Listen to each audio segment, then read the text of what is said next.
My world had no light.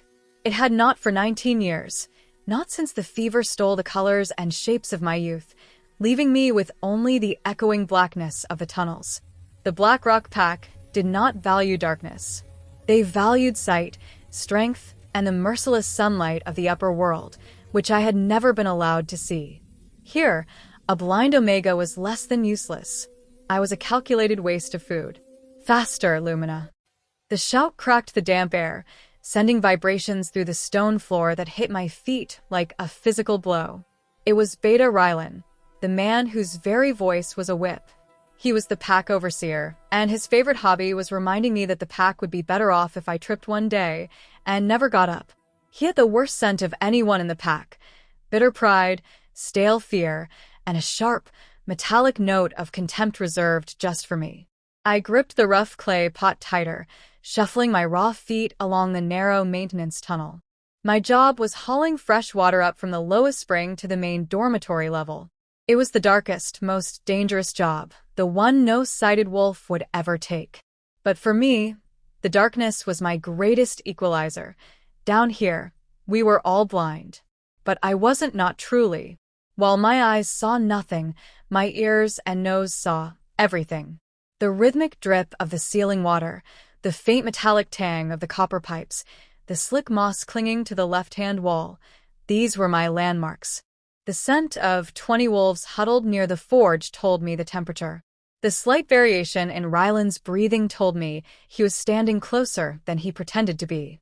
Do not let him catch you slowing down. My inner wolf, a small, quiet presence, gave the usual warning. I tried to speed up, but a fresh tremor, not Rylan's voice, but the pack's internal quake, shook the tunnel. The pack was under the influence of their current alpha, whose leadership was failing. His fear bled into the stone walls, creating a constant, nervous tension. Just then, my nose caught a scent that silenced everything else, a sharp, deep smell of blood. It wasn't the pack's usual, sterile scent of injury. This was thick, fresh, and complex, mixed with the strange scent of pine needles and icy wind, scents that belonged to the upper world. It was an overwhelming, powerful alpha scent, but one I had never encountered before. It was regal, terrifying, and fading fast. My body froze, ignoring the heavy pot and Rylan's looming presence. The blood was close, maybe 10 feet ahead, around the bend. Intruder, rogue, danger. The natural instinct of an Omega, trained to survival, was to flee. Rylan would have beaten me for freezing, but he hadn't noticed yet. He was probably distracted, busy judging the darkness. Then I heard it, a sound that broke my heart. It wasn't a growl of warning, nor a snarl of aggression. It was a low, desperate whimper, a sound of profound, helpless pain. It was the sound of a strong creature facing a terror it couldn't fight. It pierced the protective layers of my silence. Help him, my inner wolf whimpered back. He is dying. I dropped the clay pot. It hit the stone floor with a dull, echoing thud. Water splashed over my feet. Lumina, you clumsy fool, Rylan roared. That was the pack's drinking water. I didn't listen. The whimper was fading. I pushed past the spilled water, the sound of Rylan running toward me, and the overwhelming fear. I moved with a sudden, reckless speed that surprised even myself, trusting my hearing to guide me straight through the blackness. I rounded the corner. The scent of pine and blood was overwhelming. I dropped to my knees, my hands blindly reaching, sweeping the cold stone. Stop right there, Omega. Rylan was closing fast. My fingers brushed against something, not stone, not moss, but thick, coarse white fur. It was a wolf, massive, bigger than any pack wolf I had ever felt. It was lying on its side, panting raggedly. The blood was pouring from its flank, soaking the fur and the stone beneath it. My hand found the deep, jagged wound. Rylan reached the corner. What in the moon's name is that? A rogue? Lumina, get away from it. I ignored him again. My fear was still there, but it was eclipsed by a fierce, driving urge to stop the bleeding. I had small bits of healing herbs hidden in my tunic, scraps I'd traded for. With shaking hands, I tore the hem of my tunic, a valuable piece of cloth, and pressed the thick material to the wound, trying to staunch the river of blood. The enormous white wolf shifted its head, its heavy, panting breath hitting my face. I could feel the heat radiating off it, the terrifying power beneath the dying stillness. Alpha King. The name escaped Rylan's lips, a stunned, horrified whisper that made my blood run colder than the cave's spring. My hands froze on the king's fur. This wasn't just a rogue. This was an Alpha King, the most powerful wolf in the country, feared and respected across all territories. Why was he here? Wounded? Dying in our deepest, darkest tunnels? Rylan scrambled back, his scent now purely panic. Lumina, if you touch him, you break the law. You'll taint him. Get back. I could hear the fear-fueled madness in Rylan's voice, but I couldn't move. My hands were already stained with the king's blood, and that faint, dying whimper had somehow become the most important sound in my entire, silent life. I kept pressing the cloth, murmuring frantic, soundless encouragements into the white fur. Then, from the darkness of the passage, came a sound far more terrifying than Rylan's fear. Wolf paws, dozens of them, hitting the stone in a synchronized, purposeful stamp. It was an army and they were hunting. He's here. The king's scent is fresh, a deep voice boomed. Rylan's panic turned into ruthless calculation. He knew if they found a king on his territory, in his tunnel, he'd be held responsible. Worse, if they found the king dying in the arms of a despised blind Omega. He grabbed my shoulder, his fingers digging into my skin. The pack can't know. You won't speak. You never speak. Deny everything, or I will feed you to the rogues myself. I couldn't speak anyway. But as Rylan dragged me violently away, my blood-stained hand slipped from the king's fur. My mind, driven by terror and the impossible strength of a sudden, desperate connection, left its last message in the only language I knew. I focused on the sound of the approaching paws and the image of the massive white wolf, etching a silent prayer of protection into the stone floor, just beside his dying body. Survive. I was dragged into the blackness, leaving the dying Alpha King to face the approaching hunters alone. The cold water soaking my feet was nothing compared to the ice in my veins. My heart hammered against my ribs, a trapped drumbeat of panic. You dropped the pot. Beta Rylan's voice hissed, low and poisonous, just inches from my ear. His stale, contemptuous scent overwhelmed the fainter, glorious traces of the Alpha King's blood that still clung to my hands. Tell me what you saw down there, Omega. Tell me what you were doing with that thing. He had dragged me, not back to the main halls, but into a supply closet, a suffocating space filled with a dry smell of old furs and rusted metal. It was a place for secrets and beatings. My hands, still trembling slightly, moved quickly, tracing the only language I was allowed to use. Sign language. Nothing. I drew my fingers in the air. Rylan grabbed my chin, his grip painful. I could hear the grinding of his back teeth, a sound he always made when his temper was barely leashed. Don't lie to me. I heard you drop the pot. I found you pressing cloth onto a dying rogue. A massive white wolf. Did he speak to you? Did he give you any information? No words. It's a wound. My fingers flew through the air, simple and rapid. IT was dying. I was trying to help. I could feel Rylan's doubt radiating off him, thick and heavy. He paused, his scent shifting from anger to calculation. He knew I was blind. He knew I was mute. He'd spent years ensuring I was incapable of sophisticated betrayal. He relied on my brokenness. A blind Omega doesn't see a wound.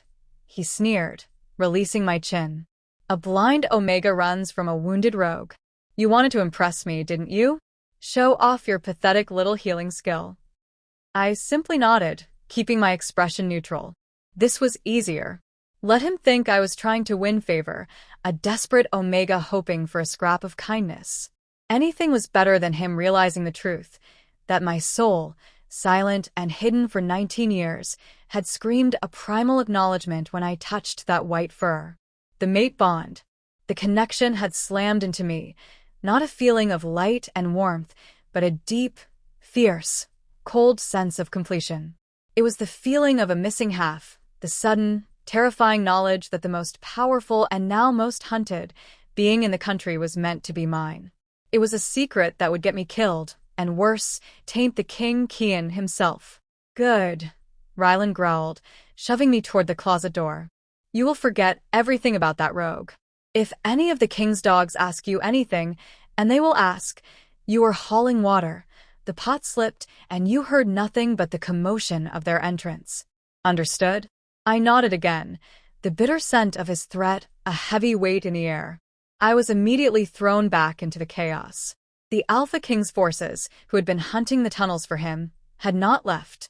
They had set up a command center right in the heart of our underground pack structure, a massive, echoing chamber that usually housed our assembly hall. The difference in our pack and theirs was immediately, violently apparent. The Black Rock pack was quiet, subservient, moving with the anxious shuffling of wolves accustomed to the gloom and Rylan's constant watch. But the King's wolves, the White Peak Guard, were all power and noise. I could hear their boots thudding against the stone, the crisp, authoritative tone of their voices, the metallic clink of their gear. They smelled like fresh air, mountain pine, and an unwavering, furious loyalty. I resumed my duties, collecting the next pot of water from the spring. The silence of my task was a magnet for scrutiny, and I could feel the eyes of the White Peak Guard on me constantly. They weren't used to an Omega moving with such absolute confidence in darkness. They sensed a secret. I forced myself to focus on the sounds. Thump. Thump. Drag. That was the guard shifting crates. Clang. Clink. Hiss. That was the forge being temporarily modified for equipment repair. Then I caught a scent that made my blood sing, even as it terrified me. Alpha King Kian. It was a phantom scent, not the overwhelming blood and life force of his wounded presence, but a faint, residual trail. It was on the floor, on the wall, and strongest of all, I realized with horror it was radiating from me. The blood on my tunic hem and on my skin had left a permanent echo. The Alpha King's wolf was an incredibly rare scent, like fresh mountain air mixed with burnt sugar and raw, untamed power. To anyone with a refined sense of smell, it would be unmistakable. And one wolf had a very refined scent. A new voice cut through the noise, one that commanded instant respect. We are wasting time. The king is not dead. He simply needs to be found, and quickly. Commander Garrick is leading the search personally. Commander Garrick. I listened to his movement. Thud, thud, thud. Heavy, deliberate steps. The steps of a beta, or maybe something higher, but unlike Rylan's nervous shuffle, Garrick's pace was steady, patient, and ruthlessly efficient. He smelled different from the others, a sharp, disciplined scent of clean linen and ozone. I froze against the cold stone wall, the water pot suddenly heavy in my hands. I listened to his voice travel through the hall, echoing back to me with perfect clarity. I need every available unit checking the deeper maintenance tunnels. Focus on the scent. My king's unique signature is distinct. If any wolf here, especially those low-caste Omegas who work down there, reports an unusual scent, bring them to me immediately. No exceptions. My hands, hidden under the long sleeves of my tunic, went cold. He was talking about me. He knew exactly what to look for, and I was holding a pot of water 5 feet from him, reeking of the man he was desperate to find. I pressed my back harder against the cold stone, trying to make myself smaller, trying to merge with the background noise. Don't breathe. Don't move. Be invisible. Commander Garrick moved closer. I could hear the faint, high-pitched whish of his clothing rubbing together, the precise rhythm of his strong heartbeat. He was 3 feet away. Then his scent shifted. The ozone mixed with something new, curiosity. And then the unmistakable recognition, Alpha King Kian's faint echo. Garrick stopped. I heard the sudden, sharp intake of his breath. The entire cavern seemed to fall silent, waiting. He smells the king's scent. He was sniffing the air, a subtle, professional move. I could hear his nose pulling the air in short, quick bursts.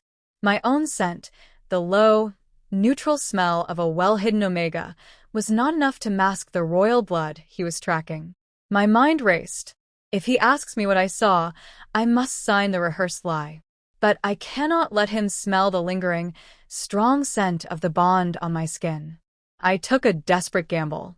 I slowly lifted the clay pot and poured a small, controlled amount of the freezing spring water onto my hands and tunic hem. The cold water immediately masked the blood scent, replacing it with the fresh, neutral mineral tang of the spring. "You." Garrick's voice cut through the air, sharp and demanding. He was right in front of me.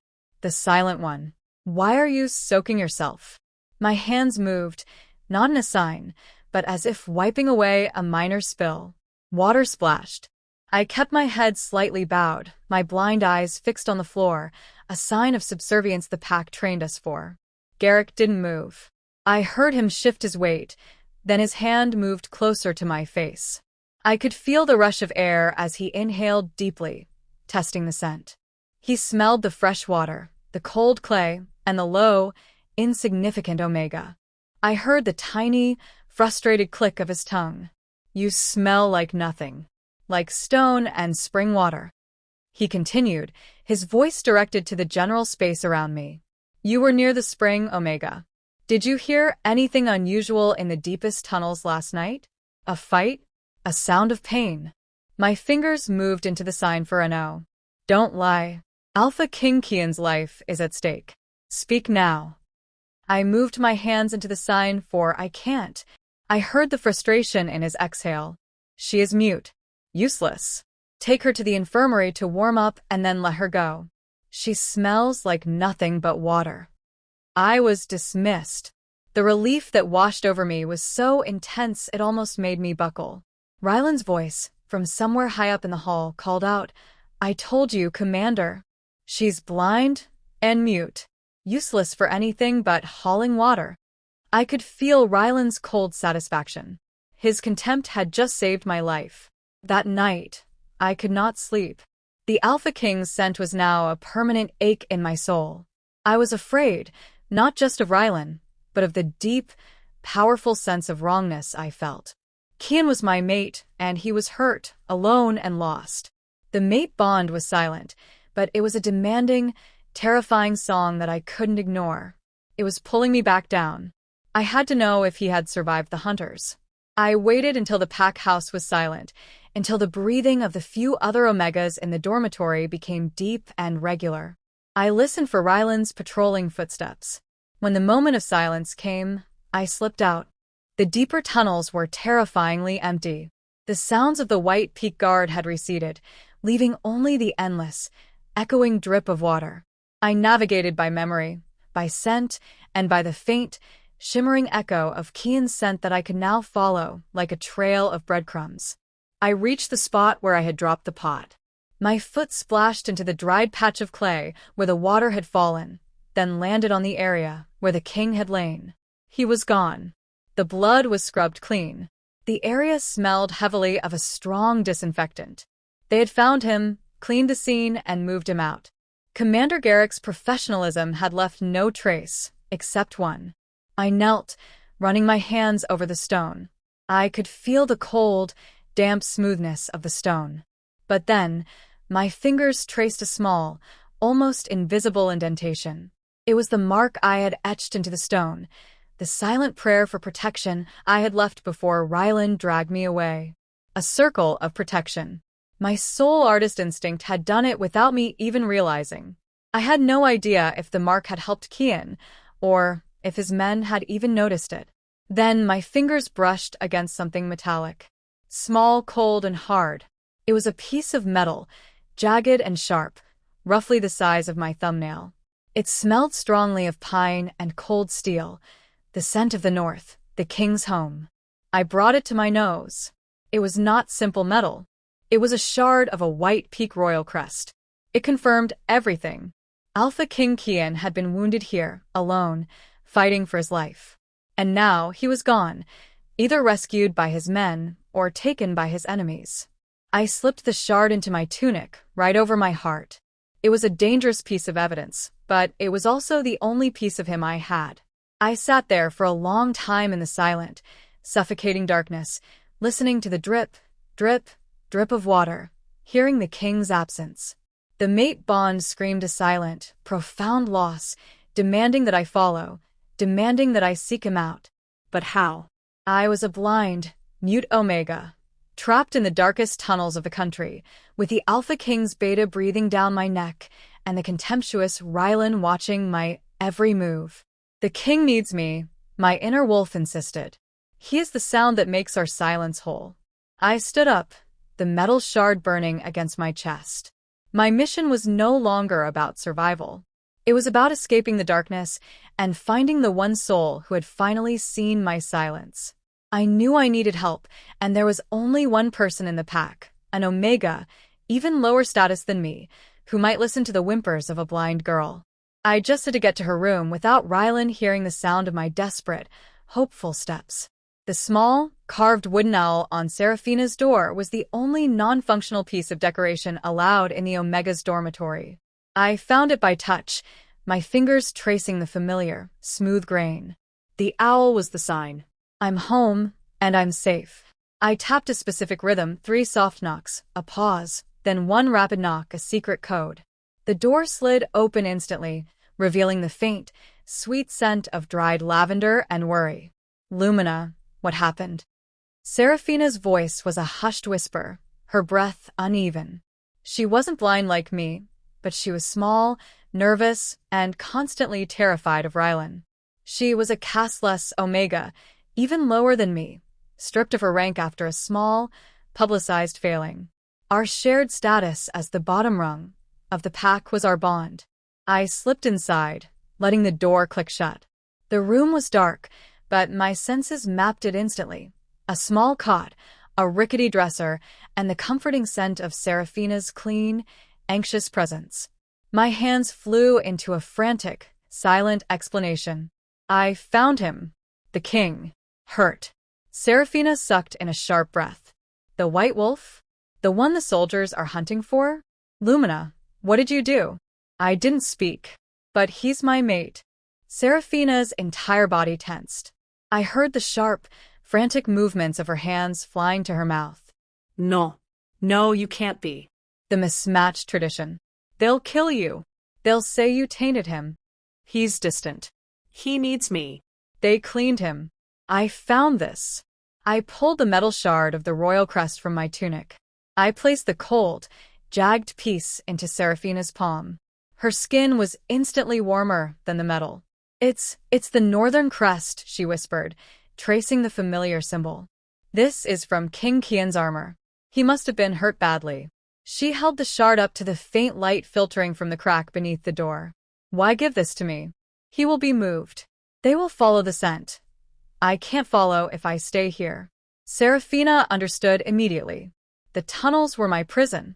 I needed to get to the surface, to the upper world, where the king's scent, diluted by the fresh air, would become my invisible map. Escape? Seraphina's voice wavered. Rylan will know instantly. He checks the tunnels daily. He hates you, Lumina. He needs you to be useless. He needs me to haul water. If I'm gone, he must report it. But where would you go? The surface world is full of sighted wolves. The city is too loud. You'd be lost instantly. This was the truth that always paralyzed me. My senses, a miracle in the dark, were a terrifying vulnerability in the chaos of light and sound. You will tell me where to go. I reached out, finding Seraphina's hand. I moved my fingers into a new, complex sign, one we hadn't practiced since we were children, dreaming of freedom, the Old Shift House. The Old Shift House was an abandoned, ancient property on the edge of the Black Rock territory, rarely patrolled. My great-grandmother, a half-human, had left the property deed to me, knowing my status as an Omega would eventually lead to my exile. Rylan and the current Alpha didn't know the deed existed. They only saw a useless blind girl with no assets. It was a secret, safe haven. The Shift House is days away, Seraphina insisted, a note of desperation in her voice. You have no food, no supplies, and the surface wolves are cruel to solitary Omegas. Especially one who is. She stopped herself, biting back the word blind. I have the compass. I tapped my chest. I didn't mean a metal compass.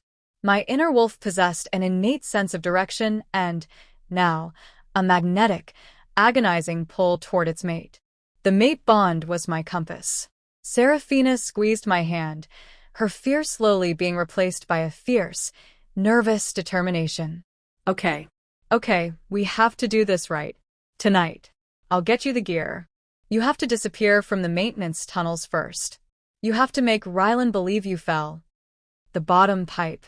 I referred to the deepest point of the maintenance tunnel, where a section of an old and used iron pipe ran straight into the ground. It was a perfect, dark, silent escape route. I need 2 hours, Seraphina said, rising quickly. I'll get a pack, some dry meat, and climbing gloves. Meet me at the deepest pipe entrance when you hear the 3rd hour chime after the midnight watch. Don't be late. And Lumina, be silent. I nodded, feeling a surge of profound, grateful hope. Seraphina was risking everything, but I knew she would never leave me. The hardest part was leaving the darkness I knew. I crept back to the deepest maintenance tunnels an hour later. Rylan's footsteps were already gone from the area, replaced by the irregular patrol of a lesser beta, a small victory. I moved with careful intent, not to escape, but to stage a fall. I dragged a heavy sack of coal dust I found nearby, scattering it along the stone path leading toward a sheer drop-off into a forgotten sublevel. I used a shovel to make a deep, scraping noise, mimicking the sound of a falling tool. I finished by leaving one of my old, worn sandals right at the edge. It was a clumsy scene, but Rylan was arrogant. He would see a blind, clumsy Omega falling to her death, a simple end to a useless life. He would report an accident, not an escape. I located the iron pipe. It was cold, damp, and smelled strongly of earth and mineral deposits. I found the thin, iron ladder bolted inside, the rungs rusty and sharp. I waited. The air was thick with tension, but I focused on the tiny, persistent voice of my inner wolf. Go. He is waiting. Finally, the sharp, distinct clang of the assembly hall clock chimed the 3rd hour after midnight. Seraphina was there instantly, her scent a rush of fear and clean lavender. Here, she whispered, her hands guiding my arms into the straps of a small, tight backpack. Rations 3 days. Water skins. And these. She pulled thick, leather climbing gloves onto my raw, scarred hands. Go. Don't stop. Don't trust anyone. Follow the pull, Lumina. You hear me? Follow the pull.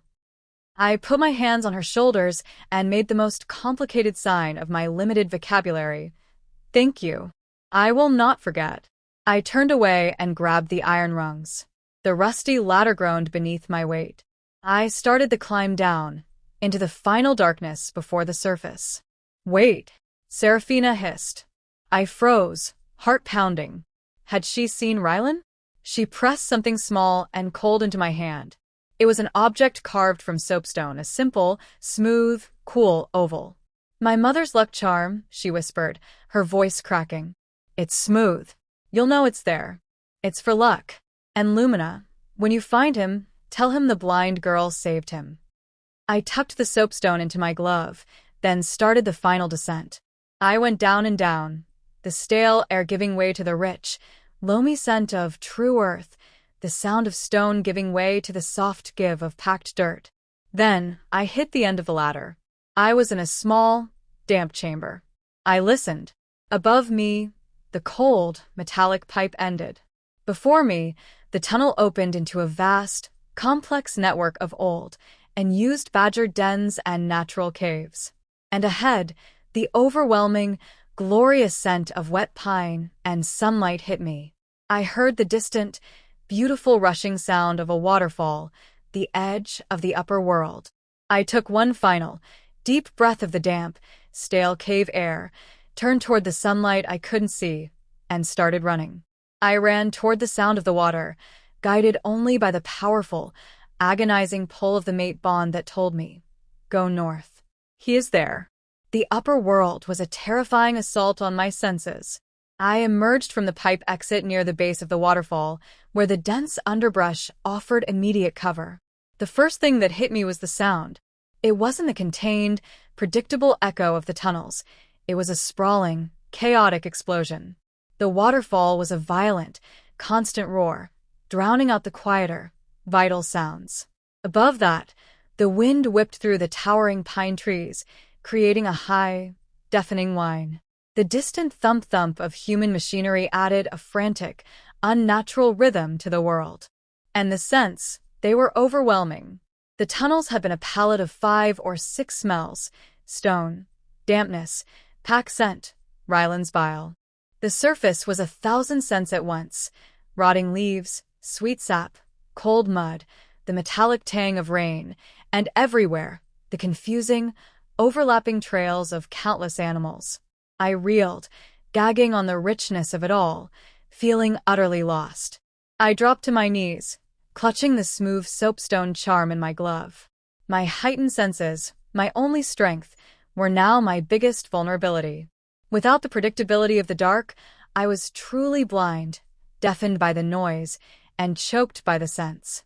"You must focus," my inner wolf urged, a small, scared voice. "Find the compass." I had to filter out the noise. I covered my ears with my gloved hands, shutting out the worst of the roar. I focused on my nose, drawing in slow, shallow breaths. I searched through the layers of surface chaos for the single, vital thread: Alpha King Kian. There. Faint, diluted by the wind, but unmistakable. The scent of burnt sugar and icy power. It was moving rapidly, heading north, parallel to the river. He was likely traveling quickly, and judging by the occasional faint, sharp scent of adrenaline mixed with the king's own, he was being carried by his fastest wolves. I stood up, adjusting the backpack. I couldn't run. The uneven ground would trip me instantly. I had to rely on my feet, using the sensitive skin on the soles to feel the changes in texture: rock, root, soft earth, and my nose to navigate the chaos. I started walking, forcing a slow, steady rhythm. The soapstone in my glove was my only anchor, smooth and cool against my rough palm. I hadn't walked for more than 2 hours when the first serious problem presented itself. I heard the sound of a patrol. Not the efficient thud-thud of the White Peak Guard, but the heavy, deliberate scrape-drag of black rock pack boots. They were Rylan's men, and they were searching near the waterfall, right where I had staged my fall. "She's not down there," a gruff voice grumbled. "She's just dead. Fell over the drop-off. Good riddance." "The Beta wants proof," a second voice, heavier and closer, snapped. "Find the body, or bring back the sandal. And check the pipe, make sure she didn't just crawl back. That blind freak is a pest." Panic choked my breathing. They were near the pipe entrance, just a few hundred feet behind me. I couldn't outrun them, and the wind would carry my scent if I ran too fast. I stopped dead still. I could hear their approach: 2 men, moving with Rylan's characteristic arrogance, believing they were alone. I was standing by a cluster of jagged boulders and an old, half-dead oak tree. I silently slid behind the tree, pressing my body against the rough bark. I used my most vital skill: total, absolute silence. I slowed my breathing until I could barely feel the movement of my own lungs. They stopped right next to the boulders. I could smell the familiar, stale pack scent of their uniforms. They were close enough for me to hear their whispered conversation. "The Beta is furious about the White King's guard searching the tunnels," one man muttered. "He's terrified they'll find a supply stash." "Let them," the other said, spitting onto the ground. I heard the thwack of the spittle. "As long as that Omega's gone, he'll calm down." The Alpha was getting tired of her uselessness anyway. Can you imagine? Aveline Luna? The Mismatch Tradition exists for a reason. The word struck me harder than any physical blow. Mismatch Tradition. The pack law that made me impossible. The Luna must be physically perfect to represent the pack's strength. My existence was a legal, physical impossibility. I stood there, a blind girl hiding behind a tree, listening to my death sentence being confirmed. "Check the pipe, I'll search the riverbank," the first voice commanded. I heard one wolf start scrambling toward the waterfall.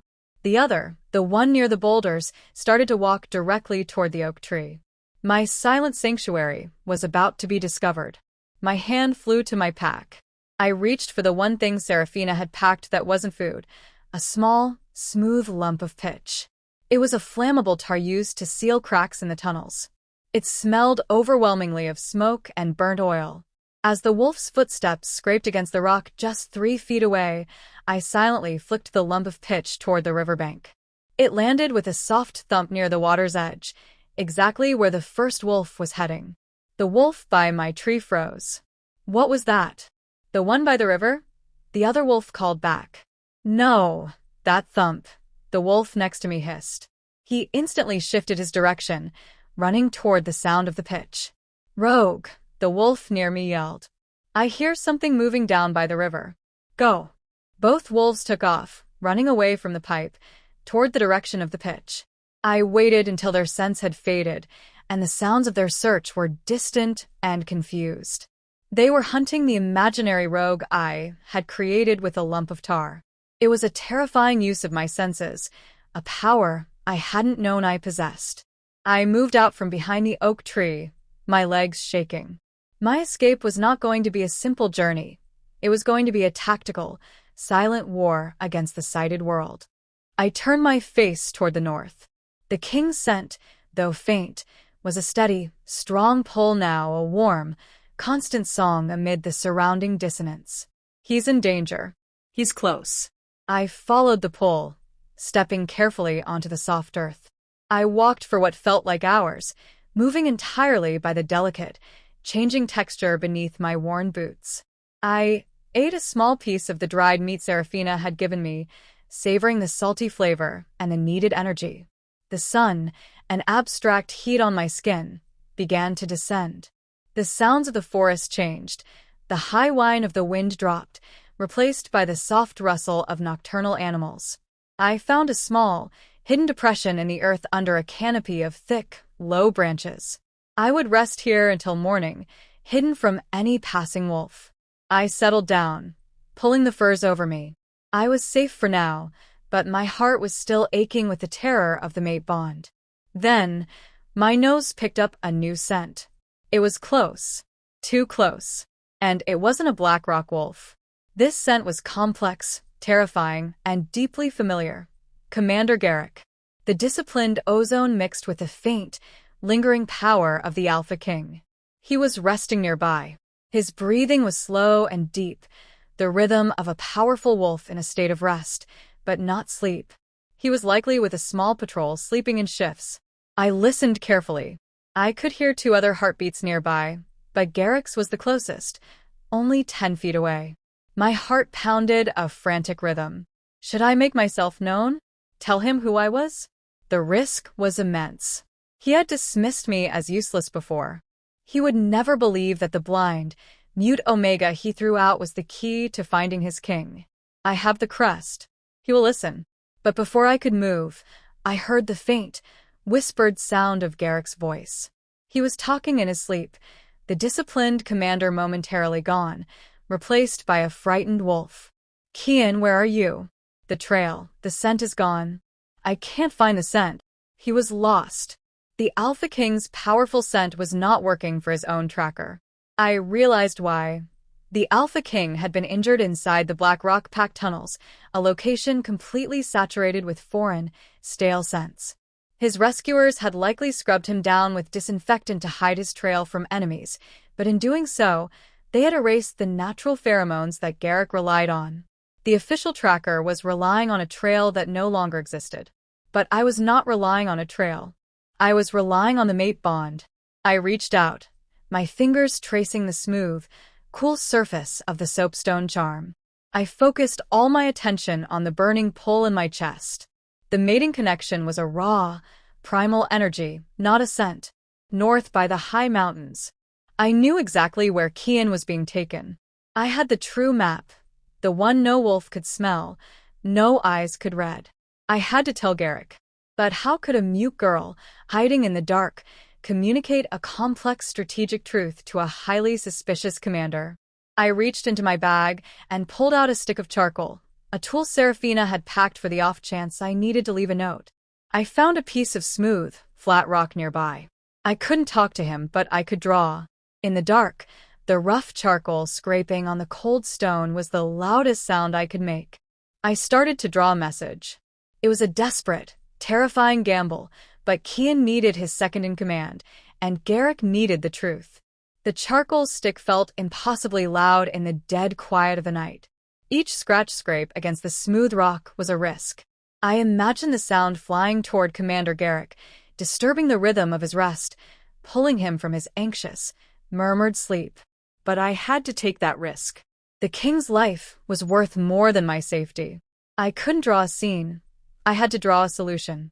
A tactical message that would look like the work of a highly trained scout, not a frightened Omega.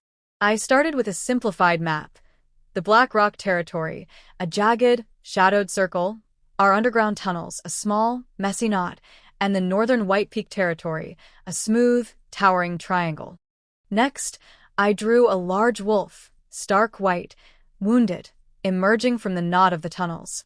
I then drew a thin, spiraling line from the wolf, indicating his direction of travel. Instead of following the path Garrick was likely taking, the main forest road, my line cut across the dangerous canyon lands and headed straight for the highest pass in the north.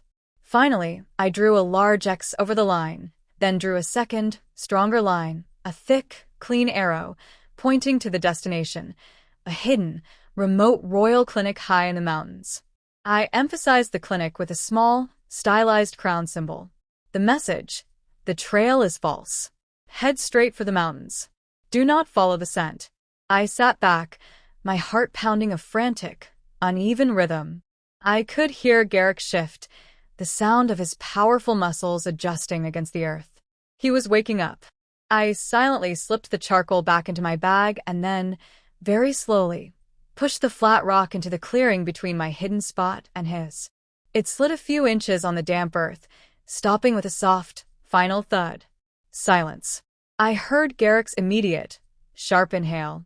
He smelled the strange, foreign scent of the charcoal and pitch I had used to hide my presence. He knew something was there. His footsteps were instant, quiet, and lethal. I heard the tiny, almost imperceptible click of a knife leaving its sheath. He moved directly to the spot where the rock was. A long, tense silence followed. I listened to his careful, slow breathing as he processed the drawing. Then his voice, low, barely a whisper, thick with disbelief. What in the hell? I heard the sound of the metal crest I had left, the one I had found in the tunnels, being disturbed. He must have picked up the drawing, and seeing the symbols, he was searching the ground for clues. I couldn't let him think it was a trick. I had to risk everything. I used my hands to find a piece of dry earth. I silently dug my fingernails into the dirt, then placed my hand directly over the mate bond burning beneath my tunic. I focused on the truth, the raw, aching reality of the connection to King Kian. I focused on the shattered royal crest hidden in my glove. Then, using the dirt on my fingertips, I drew one final, tiny symbol at the edge of the stone, a broken eye. It was the symbol of the Black Rock Omegas, the mark of those who worked in the dark, the mark of those with no sight. I heard Garrick gasp, a choked sound of utter shock. He understood.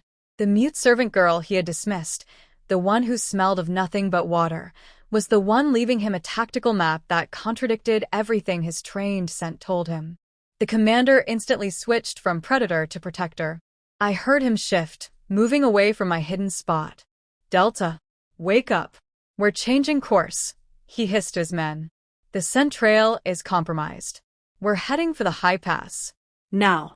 I listened as the patrol woke, grumbling, confused, but instantly obeying. Commander, the tracking scent points due east by the road. A low voice protested. The scent is a lie. Garrick cut him off.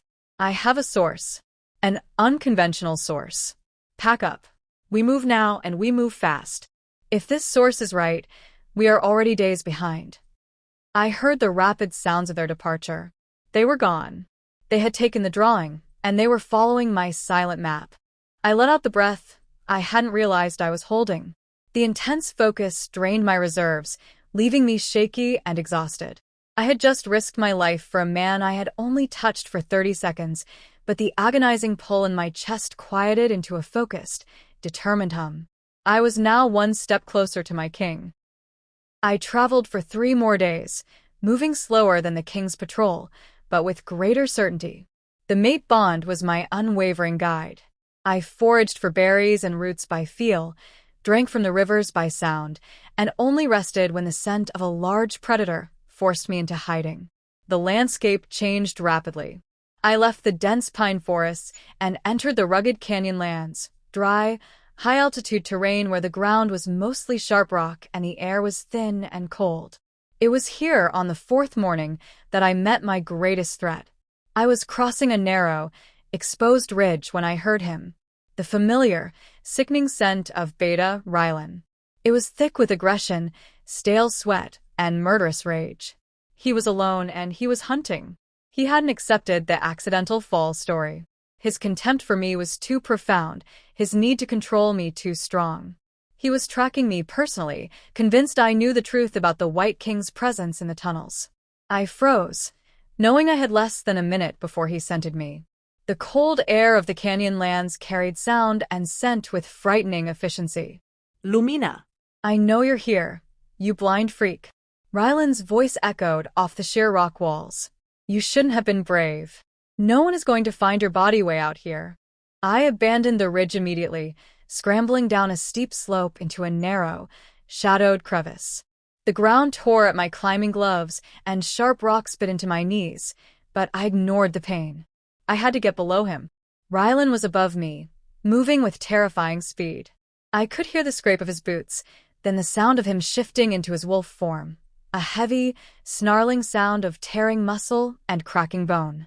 His wolf growl was a low, terrifying rumble that vibrated the very air. He's going for the kill.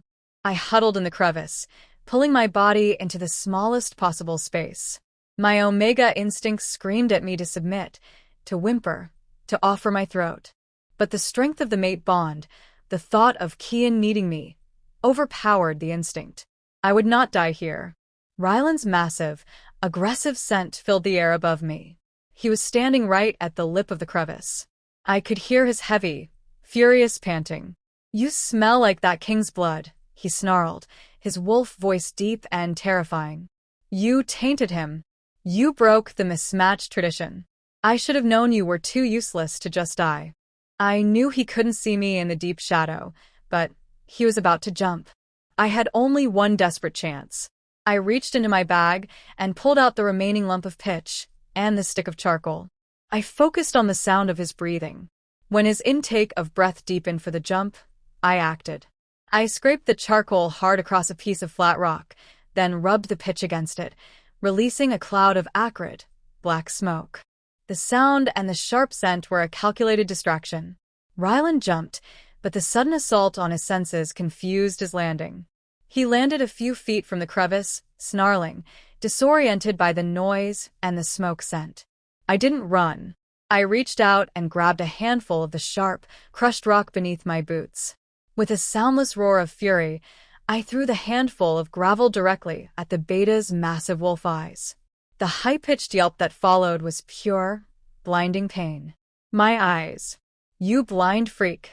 Rylan screamed, shifting instantly back to his human form, clutching his face. You blinded me. I knew the gravel hadn't blinded him, but it had wounded him. He was disoriented, his arrogant sight temporarily compromised. This was my chance. I scrambled out of the crevice and started running. I ran toward the north, toward the mountains, toward the relentless pull of my Alpha King.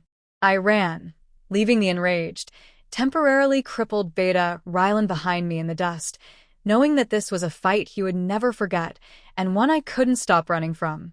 The scent of blood and frustrated rage faded behind me, replaced by the thin, cold air of the high peaks. The constant, burning ache of the mate bond now felt closer, less like a distant pull and more like a physical presence beside me. I was closing the gap. I climbed for another day, the terrain changing from sharp, treacherous rock to slippery ice and deep, silent snow. My hands, protected by Seraphina's leather gloves, found purchase on craggy ledges and rough, frozen bark. My feet, using every nerve ending to read the texture of the ground, navigated the unseen dangers. By the second night, I knew I was near the royal clinic. The air here smelled different, sterilized and cold, mixed with powerful, medicinal herbs I recognized from my limited, secret healing knowledge. And under it all, the glorious, concentrated scent of King Kian, still injured, but alive, and incredibly near. I moved with heightened caution. This area would be swarming with the White Peak Guard. They were highly disciplined and would shoot first, ask questions later, especially near their wounded Alpha King. I located the building by sound. A massive, stone structure built into the side of the mountain. I could hear the constant, soft thud of a large generator and the faint, rhythmic footsteps of guards patrolling the exterior. I slipped into a patch of dense, low-growing conifers near the building's rear, seeking the darkest point of entry. I had to get inside, and I had to see Kian if only to confirm my existence to him. As I listened, a familiar scent drifted on the wind. Commander Garrick. His ozone and linen scent was a beacon of authority, and he was close, patrolling the rear perimeter with one other guard. "He's been unconscious for 3 days, Delta," Garrick was saying, his voice strained with worry. "The infection is under control, but the healer is worried about his spirit. He keeps thrashing, calling for something." "The mate bond, Commander?" Delta's voice was low. "No, something else. Something he can't seem to touch. He says he lost the scent of it, but he knows it's real. He thinks he dreamed it, the drawings, the warning. He's confused about how we found the high pass." Garrick paused right outside my hiding place. I could hear his tired sigh. He saw the drawing. He held the stone, but he doesn't remember who gave it to him. He just has a memory of a blind, silent warning. It's driving him mad. They needed the truth. The king was fighting his own mind, unable to reconcile the impossible memory of a blind servant saving him. I waited until Garrick and Delta turned the corner, the sound of their boots muffled by the snow. I quickly moved to the nearest window. It was small, set high up, and heavily barred. Impossible to climb. But the window was letting out the scent of the interior. Kian's room. I could smell the sterile sheets, the medicinal balm, and the king's own powerful, raw scent of pain and anxiety. I had to use the only resource left to me, my art. I reached into my bag and pulled out the remaining stick of charcoal, now worn down to a nub. I had to draw something profound, something powerful, that would confirm the truth to the king, something only he had witnessed. I located a large, flat slab of white marble that had been discarded near the generator. The slab was cold, smooth, and perfect. I climbed onto a small, frozen stump and held the charcoal to the marble. I couldn't risk drawing another complex map. I had to draw an emotion and a memory. I drew 2 stark white wolves, a massive, powerful alpha, wounded and lying on the ground, and a small, delicate omega kneeling beside him. I surrounded them with the distinct shapes of the black rock tunnels. Finally, I emphasized the connection, a single, bold, spiraling line running from the omega's heart to the alpha's wound. Then, I took the tiny, jagged shard of the royal crest from my glove, the piece of evidence I had carried for 5 days. I scraped the jagged edge against the marble, right next to the drawing of the wounded alpha's flank. The scraping noise was loud, a high-pitched screech against the stone, but it was too late to stop. I heard the rapid, panicked sounds of the guards returning. I abandoned the slab and scrambled down into the conifer patch, just as Garrick rounded the corner, his rifle unslung. "What was that noise?" Garrick roared. "Secure the perimeter. Delta, search those bushes." I flattened myself against the frozen earth, pulling snow and branches over my body, using the chaos of the environment to hide my scent. I heard Garrick's footsteps stop right beside the marble slab. "Moon Goddess." He saw the drawing. I heard him call out, not with the voice of a commander, but the voice of a man who believed in the impossible. "Sir, Commander Garrick requests permission to enter." Now. The door to the clinic burst open. I heard frantic footsteps inside. Garrick must have carried the slab into the king's room. I listened with every fiber of my being. Silence. Then, a sharp, choked gasp, not of pain, but of profound recognition. It was King Kian.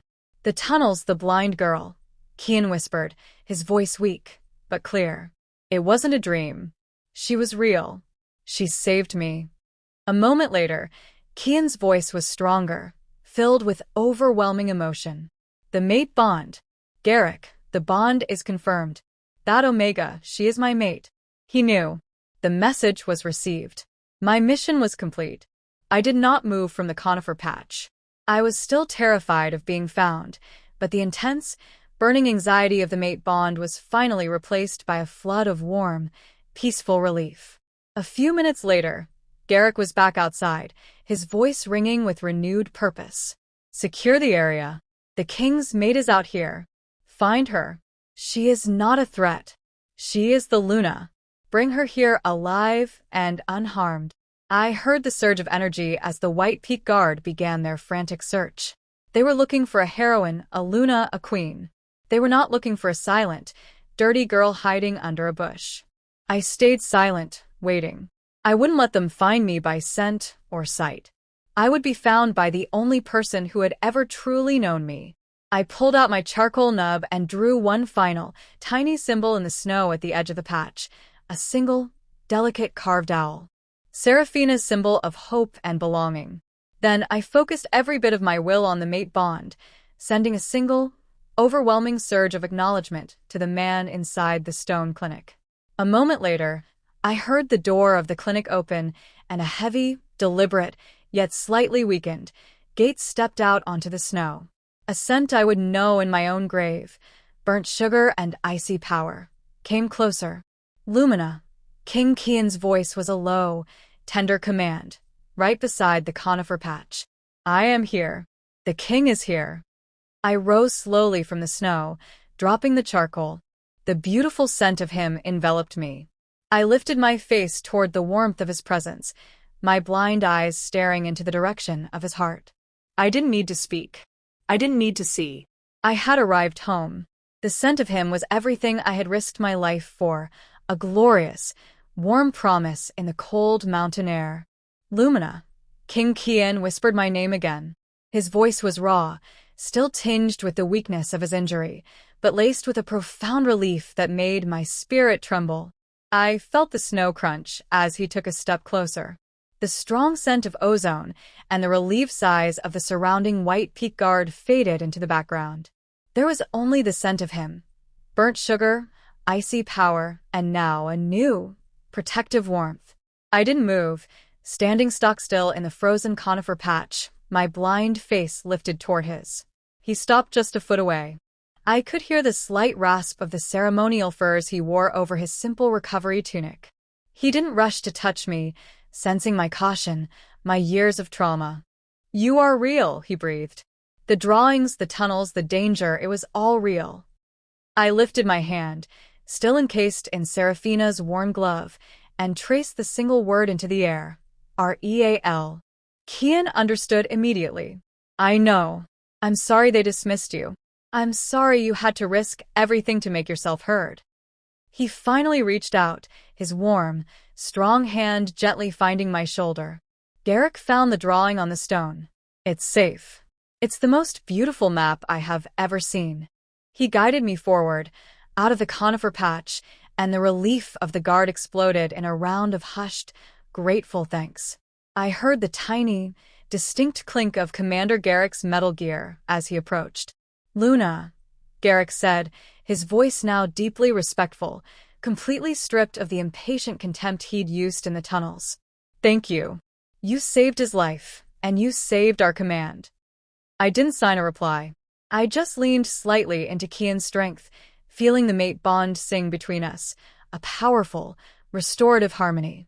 "We need to get her inside," Kian commanded, his voice gaining its royal strength. "Garrick, send a fast unit back to the Black Rock territory. I want Beta Rylan apprehended. He jeopardized a royal investigation and threatened my mate. Bring him here, chained and blindfolded." I gripped Kian's hand tighter, a silent plea. Not blind. I didn't want the cruelty I had endured to be replicated. Kian instantly lowered his head, his lips brushing my ear. "No blindfold, my Luna. Just chains. He understood my wordless kindness. The next few days were a blur of warmth, safety, and revelation.